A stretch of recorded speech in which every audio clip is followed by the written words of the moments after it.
أسيادي يا سيادي، الصلاة والسلام على المختار. تجمعوا يا الحباب، حلوا ودنيكم واعطيوني الخاطر. اليوم غنركبوا سفينة الزمان ونرجعوا للور. ماشي 100 عام، ماشي 1000 عام، غنرجعوا لأكثر من 3000 سنة.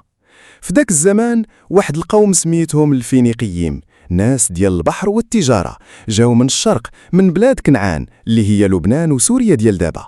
شقوا البحر الأبيض المتوسط، قاطعين المواج، باغين يكتشفوا آفاق جديدة.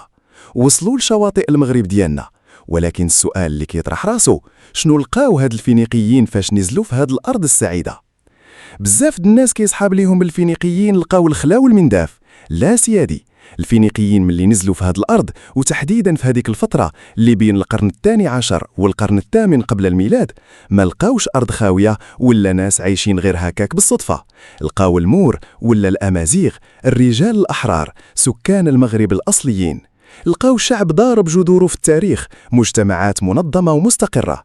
الأبحاث الأثرية كتقول لنا باللي هاد المغاربة القدام كانوا كيعرفوا الزراعة وتدجين الحيوانات من العصر الحجري الحديث، كيزرعوا القمح والشعير وكيربيوا المواشي. لقاو صناع وحرفيين كيقادوا الفخار اللي كيسميوه الخبراء اليوم الفخار الكارديالي، وناس عندهم تقاليدهم وطريقة عيشهم الخاصة، وعايشين في بلاد عامرة بالخيرات. هاد الفينيقيين ما جاوش بالسيف ولا بالرماح، كانوا ناس ديال البيع والشراء، باغين غير يديروا التجارة الرابحة. وملي تلاقاو بالأمازيغ تفاهموا معاهم بلغة العقل والمصلحة، بدات بيناتهم المقايضة.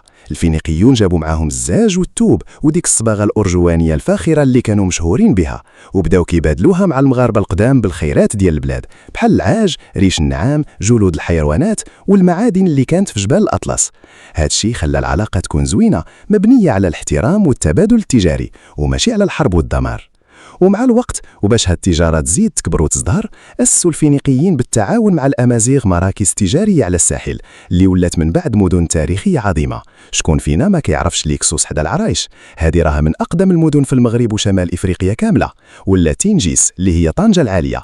وحتى في الجنوب وصلوا حتى لجزيرة موغادور في الصويرة، اللي ولات مصنع كبير ديال ديك الصباغة الأرجوانية اللي كانوا كيستخرجوها من واحد النوع ديال المحار، وهاد الصباغة كانوا كيلبسوها غير الملوك والأباطرة في الشرق.